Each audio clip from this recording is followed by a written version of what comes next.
as I get to the end, I slow down, and that's just a nice cut. That's a nice way of dealing with the stove. The important thing there is I utilized what was given to me. If I tried to fit my blade in here, my angle would have been off. I would have made a bigger cut than necessary. I would have possibly cut into this collar. And so that's why I decided to approach it like that. Also, you notice I said I slowed down at the end of my cut. If I just blasted through there, what's going to happen is the momentum of my saw is going to make, I'm going to leave cut marks on this part. Right. I don't want to touch this part. So that's another consideration, is I would be more inclined to want to cut away. I'd be more inclined to want to cut like this, because I don't really have to worry about my blade hitting, leaving, sawtooth marks on the adjacent surface.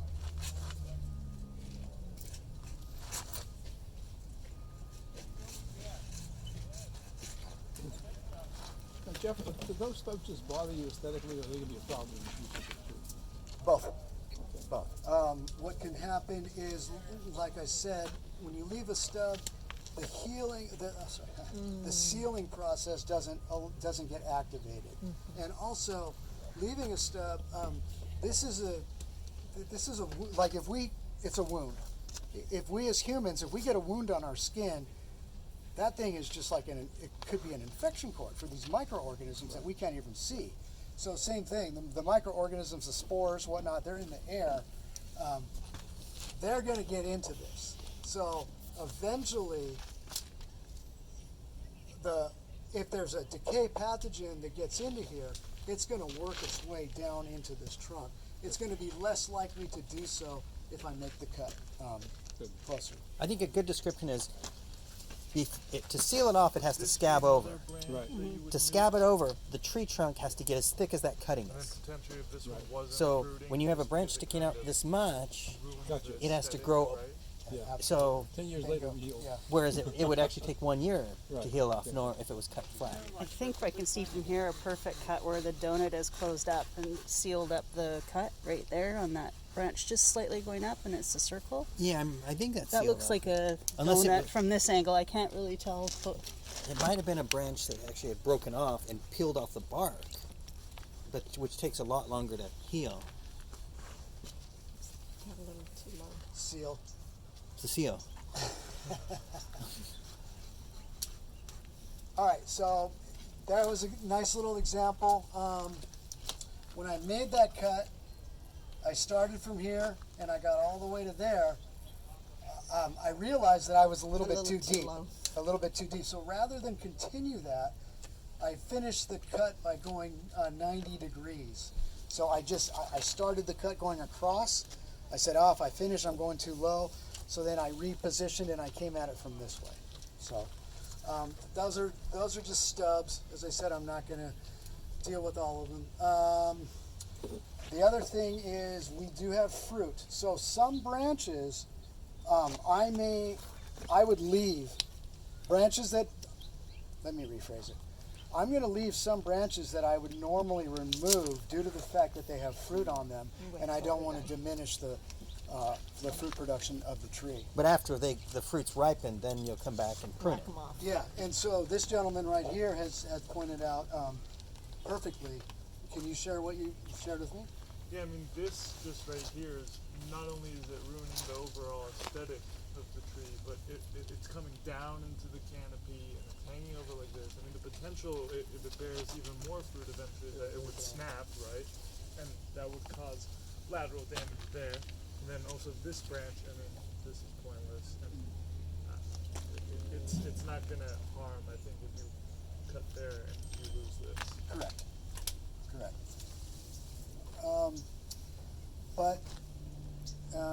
Okay, so we talked about a dense canopy, the habit of the the citrus tree to get too dense, to get layered like an onion. So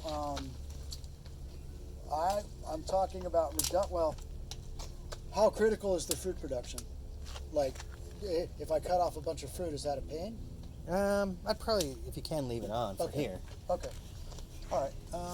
Like these branches sticking out, you could probably cut There's back. a branch out here that's coming into the path because it's that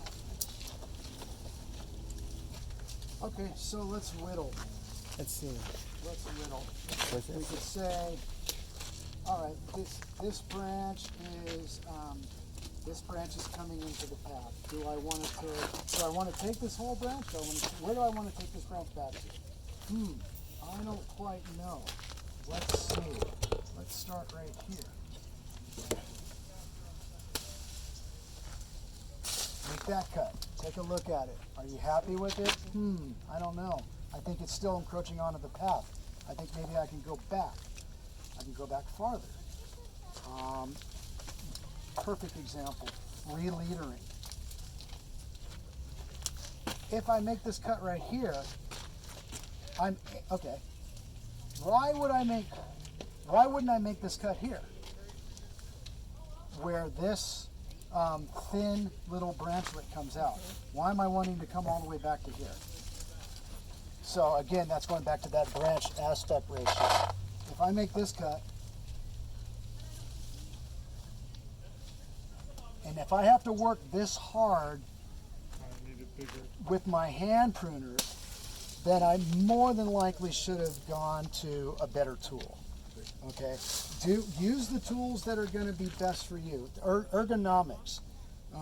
Don't struggle if you're really having to hammer down on your hand pruners, and if you're having to do a sawing motion. Yeah, you can probably get through it, but believe me, by the end of the day, if you've done that too much, you're going to feel it. So why not use the right tool for the right job? Okay, but back to this. Where was I? Right here. Okay, so this is an improper branch ratio. The thought is the thickness of this is still an active conduit. The thickness of, in order for this conduit to be sustained by the energy generated from the leaves on this branchlet, there's no way that this little thing is going to be able to generate enough energy to sustain that. Okay, so that's why we talk about re-leadering to a branch that is an adequate branch. And in this case, it's on diameter thickness. We could conceivably do this.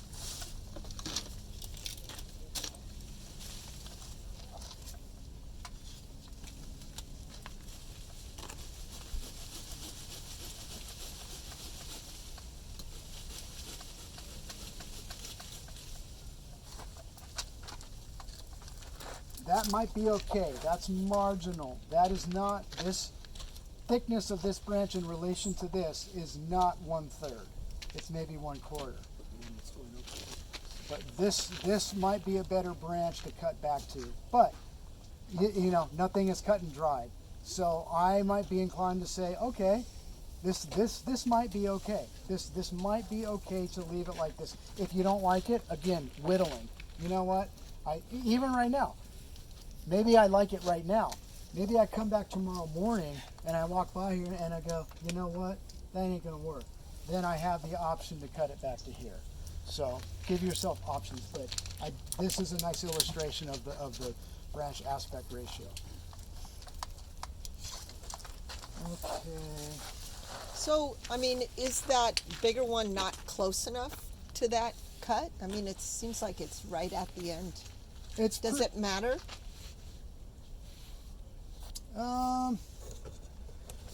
It would be better to have made the cut back to here, Okay. but I'm kind of curious.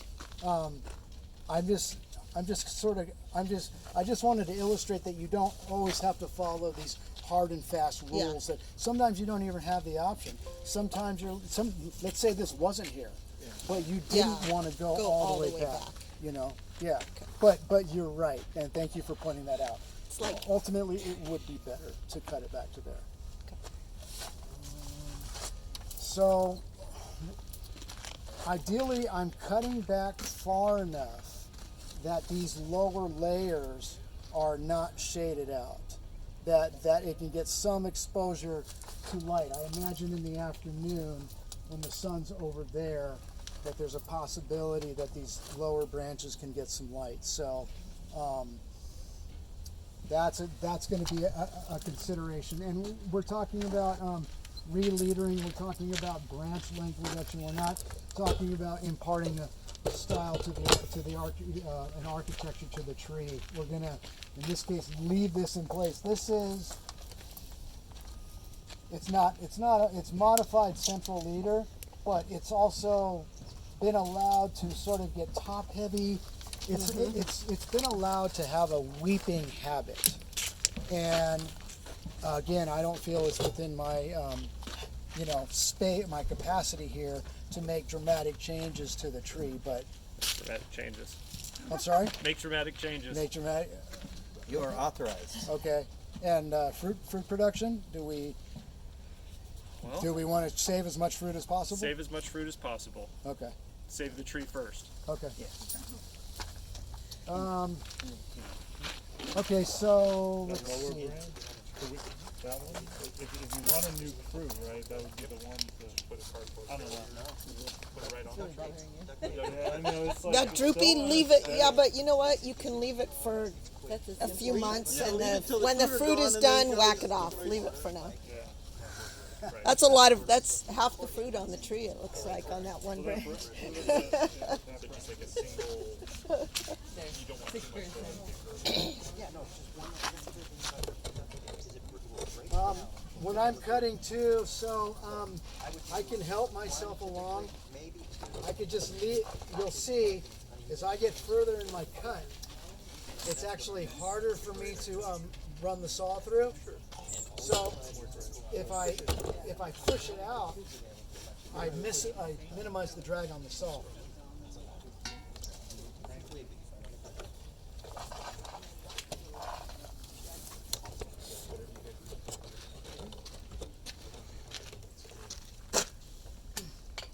Oh, and that's another thing. It's not a bad idea with your pruning tools. Well, yeah, to a degree. There's a debate about fire blight in trees in the Rosacea family, apples, yes, roses, things like that. Very pears, very susceptible to fire blight. Okay, fire blight is a bacteria. Yes. Does that help with it? Lysol? Yeah, Spray in the tool? it can. Now, Is that thing standing like that? Can the fire blight stand the Lysol? That's what. well, the fire blight's not active right now. It's a bacterial infection, and it's vectored in the spring by pollinators. When they come to the flowers, they're bringing a bacteria along with them, and that's the access court. So the fire blight is by this time, here we are mid-October. The fire blight, the bacteria is my understanding is the fire blight. The bacteria is not active right now. There's also a professor up in the Bay. Well, he's no longer living, but he was a professor at Berkeley, and he did an experiment where he actually inoculated his pruning tools. He tried to vector this bacteria to susceptible trees. He was never successful. So his perception and what he was saying was, now you don't need to sanitize your tools between every cut. So he tried to infect the tree, and he wasn't able to. What about between? Okay. Right. What about between different trees? Because I mean, fire blight's not the only disease that you could potentially be spreading. Yes. So it just proper sanitation. Yes, if you can get in the habit, because I know. I'll just like go out there and I'm like, oh, whoops, I forgot to clean. Yeah. Oh well. But just like if you can force yourself to get in the habit of starting with the lowest branch and working your way outward, if you can get in the habit of doing it between trees, absolutely. Why not? Lysol? I don't know if you need to. I just use rubbing alcohol and then I just let it dry out and then sometimes I'll spritz some water back onto it. And there's been there's a plant pathologist, Jim Downer, out of the Ventura County Extension Agency, very highly regarded person in the field of arboriculture. He recommends just a torch, like if you have a plumber who is coming and soldering copper pipes, just a little hand torch, 5 seconds. You know, 1 1000, 2 1000, 3 1000, 4 1000, 5 1000, both sides. Heat is sufficient. A small amount of heat. If you leave the heat for too long, then you're gonna mess with the temper of the metal. But yes, heat as a sanitizer, Lysol, alcohol. So Absolutely. heat over chemicals then? You know me, yeah, like Okay. I I like that approach better. yeah, But yeah. isn't that a little overkill? Like, isn't it like using a nuclear bomb to kill the bug? Ah, you were listening. Okay. So, so you're happy that we took that branch up? So happy. Okay. All right. Me too. All right, back to here.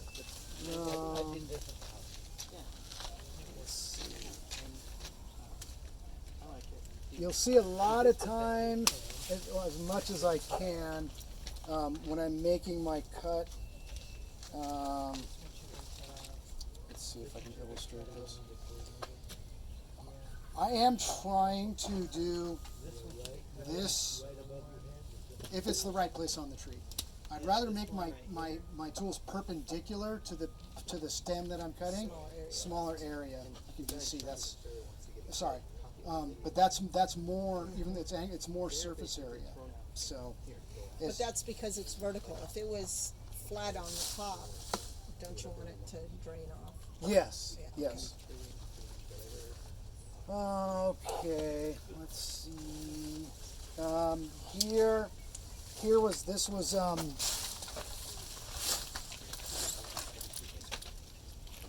I don't believe that this was a relatering cut. I believe that this was a heading cut, and that these two sprigs of growth came out after the fact. Yes. Because they cut it off even with the pathway. I think so. Yeah, exactly. Okay, so right here.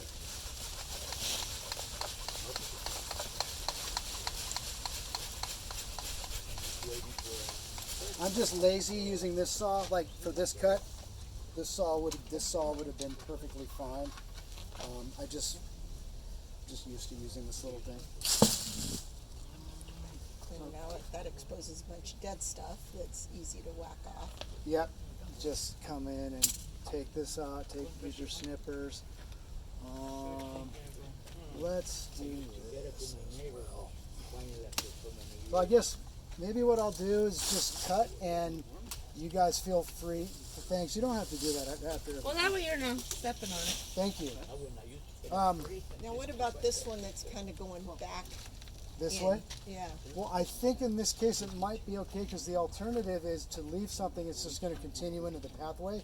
Maybe this is okay that it's going back. And if it is going back, what effect is it having on adjacent foliage? So would you maybe take these little guys off here that are coming down into that one? Yep, I would, I'm also looking at you do want to be cognizant of anytime you see something new, you don't necessarily have to eliminate it. What I see when I'm looking at this cluster is, okay, it's congested, there's a lot going on. These two are eventually going to interfere with each other, because not only are they going to elongate, but they're going to expand in width, and eventually they're going to butt up against each other. So to me, I'm like, yeah, this one, and also for the real fine work, you got this as well. Like me with my bonsai. Yeah. Okay, now I made that cut. Now I'm going, all right, yeah, maybe I'll leave this. But if I do leave this seems to be expendable, because it's ultimately it's just going to get in the way. So off this one goes. And you do as good a job as you can to not leave stubs. No one's perfect. Do as I say, not as I do. So you didn't like that one because of the angle compared to the one you kept? Correct. Okay. Correct. And this one ultimately just leave. This one could go. Going back in. Going back in. I think if I were to, in undergoing the consideration of what I'm going to do, I'm more inclined to like this angle than I am to like the angle that this one is making with this. That's just me. These could be a little bit cleaner. Those can go. Going forward, let's see. I'm not good. I wouldn't really do anything with this. I'm okay. Well, this one can go, and then this one can go. I've improved the angle. We have another situation right in here. I think that can go.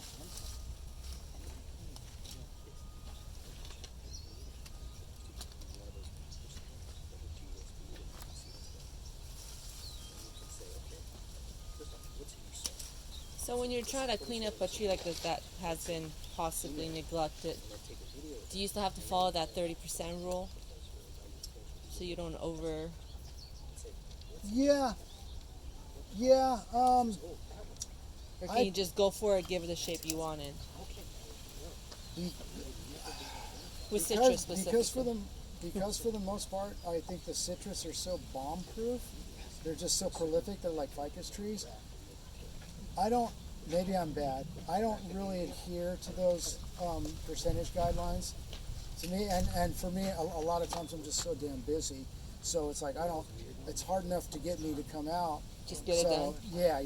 But yes, in an ideal world, in terms of making good habits, You're encouraging my bad habit right now. it would be good to try to adhere to that. Okay. But then that's just starting out. You know what I mean? You start that. You set that standard. Then, just like a child pushes the boundaries with the parents, you start pushing the boundaries with like, okay, well that's the parameter. Maybe I can get away with a little bit more. Then you end up finding out what works for you. Yeah. Well, I want to know what works for a tree, so you don't kill it. Because I've killed an apple tree like that before. I've overdone it.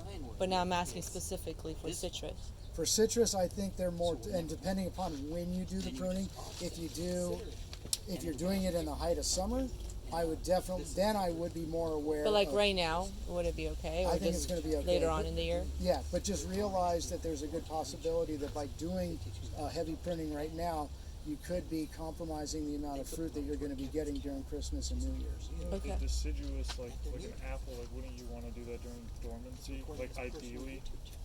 To do like a hard pruning on it? Yeah. Yes, you would. Absolutely. One caveat with that, and this is the aesthetic pruners. I don't know if you're familiar with them up in the Bay Area. So there's this whole thing of like Japanese, the Japanese style of pruning, natural pruning. You've seen Japanese gardens, trees. So they're not a ball. Everything's not a ball. Right, and so it's this really interesting theory or not even theory. It's something that's taken off in the Bay Area, and the history of it is, sadly, during World War II, when the Japanese were interned at these places, they didn't really have anything. They had businesses. All of a sudden, their life, the carpet was just pulled out from underneath them. They're put in these internment camps, and so. Once the war was over and they came back, a lot of them couldn't go back to what it was that they were doing. So they ended up becoming like gardeners and caring for the yard. Now at that time they had a inherent aesthetic. Maybe they were from the mother country, maybe they were from Japan. They have an inherent aesthetic, which is asymmetry and natural beauty. And so at post World War II, you had this amazing pruning style that was being done. Bonsai, but on a landscape scale. Okay, so like an informal upright. Yes. Or like maybe even a waterfall, maybe a cascade, maybe a leaning, windswept cliff. Cool. Whatever the situation Cascade called for. citrus. But this was prevalent in and accepted in that. This is what a gardener did. Now those Japanese, they did that. They had to support themselves after the war. They couldn't go back to being what they were. They didn't want their kids doing what they were doing. They wanted their kids to go to college and do better than them. So in the late 60s and 70s, you had this skill that was dying out. So there's a guy in the Bay Area named George Nakashima, I believe. He was a city arborist for the city. He decided to revitalize. He saw that the style was dying out, and so he revitalized it. Okay, and so now aesthetic pruning in the Bay Area is a real big thing. People, high affluent clients will pay you to go to their houses and prune their trees in an aesthetically pleasing style. There's a maple, there's a certain look for a maple, there's a certain look for a black pine, and they've got the money, and it's like you go back every year. It's like going to a hairstylist, and so it's really beautiful. But one of the things that the aesthetic pruners have hit on is a deciduous tree pruned in the middle of winter, and the theory goes like this: before dormancy, before the deciduous tree shut down for the winter, it generated a whole bunch of energy during that growing season, and then it sent it down into the roots during dormancy. Okay, now that energy's there. It's in the roots. So when you're pruning in the wintertime, what you're doing is you're eliminating possible exit ports for that already existing energy to come out. So when the tree reawakens in the spring, you've got all this energy, it has less places to go, so it actually puts out more prolific growth from the places that have just been cut. Sure. That's what they say can happen with deciduous trees if you prune them in the wintertime. So what they're saying is if you prune right now, you're eliminating energy that would abundant energy that would have otherwise been stored there. So the effect is you're ultimately reducing the amount of regrowth that you're getting in the spring by pruning a deciduous tree right now. Now being September, October. Right before it goes into dormancy? Yeah. Potentially do a blend of both then? Yeah. For Then also from just like a general health perspective, like if you're doing it during dormancy, that's probably the least chance of killing it, right? least chance of killing it. There's pros and cons. Yeah. I'm just trying to figure out how it died when you pruned it. Was that during dormancy or random? I think it was random. Okay. Yeah. Well, no, it was around this time. I think I started, because I had just moved to the house in September, and this thing was overgrown, had shoots everywhere, so I was just trying to clean it up. So I had to have started in September, because that's when we moved in, and I just kind of was trying to shape it like I wanted to and get rid of all the shoots, and then it just kind of died. So. Well, what a nice lesson, ultimately. Yeah, I know. You know what I mean? So, and what can be gleaned from the lesson? Okay, well, timelines. You have a general view of what it is that you want. Instead of just fell swoop all at once, maybe you do it over a period of time and you don't get that reaction. Okay. I mean, it could be something entirely different. It could have literally just been disease. Well, actually, it had this white fuzzy on it, and I remember I had a glove on. I just went like this to wipe it, and it all turned red. I'm all, whoa, what was that?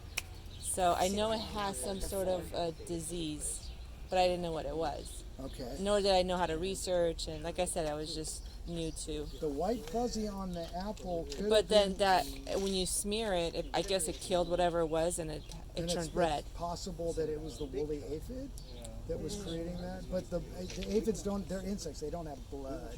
They don't have red Yeah, this blood. one turned red when because I kind of just went like this to wipe it off. Yeah. But I grabbed it and it kind of was circular to Okay. just see if I could scrape it off, and it just. It just can't. It could have I don't been, know what it was. it could be a coincidence. It could have coincided. Your pruning could have coincided. Your pruning could have, the tree already could have been predisposed, and then maybe the pruning that you did at that time might have stressed it. So we call a downward Final shock. cycle of mortality. Okay. That may not necessarily be the straw that broke the camel's back. It did have a ugly wound that was not healing on the side, so I think. Might have had termites in Or it it could have too. also been like a canker. I think it might have been like a broken, like if something broke and then it was just open, and I was trying to like kind of do this clean cut to heal it, and I just never got successful to getting it. Is it a very old tree? No, it looked like it was mid, like it wasn't a baby, but it didn't look old. I've seen a lot of apple trees that were old, but One of the things you can do going forward if you're going to replace that tree is, if you have the wherewithal, is do a soil sample. Because what if there was a fungal pathogen? What if that had like Phytophthora or something like that? And if you didn't know that, and then Okay. you planted a replacement tree, and you It would didn't do the know the same thing. circumstances, you could be subjecting that new tree Gotcha. to like a similar fate. okay. Yeah, yeah. So soil samples, not to. You can go to a garden center and get a soil test kit, or you can send it off. I believe there's a place called Fruit Growers Lab. I think it's in Anaheim. Okay. They used to be, but I would imagine in like the. There's got to be lab. You could Google. Yeah. It. Yeah, there's plenty. I think most Actually, remember, you're not prioritizing removing the seeds. Is that right? You got some here, you got some there, you got some here. that might just be You're like gonna ignore that, you're gonna rip. Let's see. It's upright.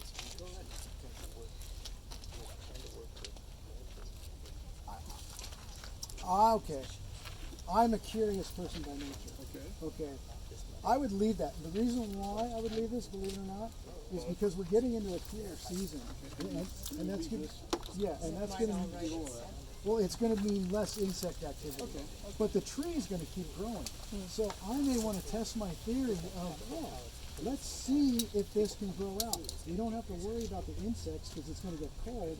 But the tree is going to keep growing. Let's see what happens. That's just me. You would, yes, you could take this out. You know, and you might, and the argument might be made. Yeah, you're taking out discolored and infested material. You're doing what's good for the tree. Hey, that's cool too. Who am I to argue that? But me personally, You're the teacher now. okay, so if it were at a different time of year, then I might say, you know what? This is a source of insect infestation. You know, it's only going to get, it's April.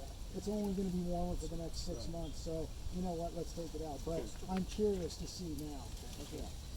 Good to know. I gotta run, thank you. All right, Larry. Nice to meet you. Okay.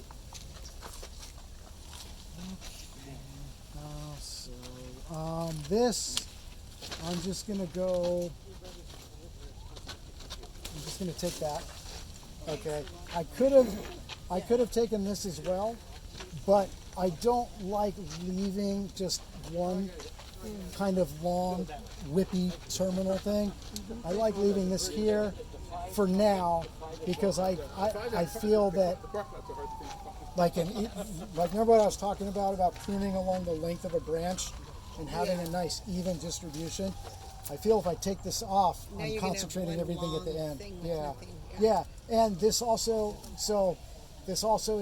leaves a more even distribution. And if I turn out to not like this, then I've got a place that I can cut back to. Now I Because can cut it'll back be there. bigger by then. So now my eye would say cut off the lead on that side one and only leave the two that are wying.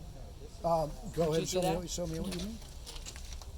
Yeah, the very tip. The middle, the lead. No, No, like this one. like I the feel like this one would just grow into here. So would you recommend cut? Yeah, this right here. Cutting right here. Go ahead and make it Are you serious? Yeah, of course. Like this. Would that? Oh, I see what you're talking about. Would that have been not a smart thing? Because now it's just kind of dwindled it down to 3 instead of this one going into this. Yeah, that's fine. The only consideration I would have is by leaving this, I feel that you're encouraging it to go back into the path. Oh, I see. And so I'm sure, If that wasn't an issue, because I have one, we just moved into our house, and the poor thing is sad. So I'm trying to figure out how to best yes, give it a nice canopy. if we weren't concerned about that, Then that would absolutely. be okay? Absolutely, yeah. Yeah, you'd rather have, this is a little bit unique, and some of the stuff I'm leaving, it is having a tendency to grow back, and that's in contradiction to what I was saying. We generally Okay. want outward. We want it to go away from the center. But right here, you've got the constraint of the pathway, so you sort of have to play with that Yeah. a little bit. Because if you left it, we're not just possibly have that the possibility of being too heavy, whereas then it would break the branch, Once it started producing fruit, Because yes. it's so thin. Okay. Yes, yeah, absolutely. All right, my friend, good luck. Meeting you. Good luck. Thank you. So let me ask you a question. So I've got my same rendering. So it's next to my neighbor's driveway. And it was kind of coming into me. He said, hey, can you cut it off? So I cut off, let's say, a branch like this. Okay, and I cut it right back to the trunk. All the way back to there. Okay. But then, once it was cut off, it has like, right from that cut, I've got a million, like maybe 8 or 9 sprouts that have come up, and they're all going shoo, straight up, big, long things. They're probably 6-8 feet long already. Okay. And there's a whole bunch of them right from there. What should I do? And they're all going straight up. They're all going straight They're up. all going straight up. So you don't like the angle of attachment nor the arc spread. Yeah. Okay. But if I cut them off again, it's just going to do the same thing again.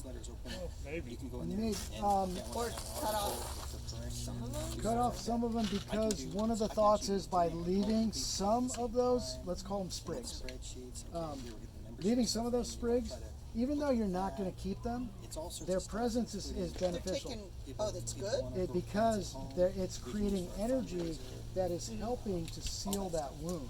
So we call those nurse sprouts. You're not going to, you're not going to be leaving them permanently, but you leave them there for, now you don't want a whole bunch of them because as they grow, why don't you want a whole bunch of them? Because as they grow, they're going to get bigger. So when you finally do decide to get rid of them, Then it's another big. then it's another big cut. But you can edit.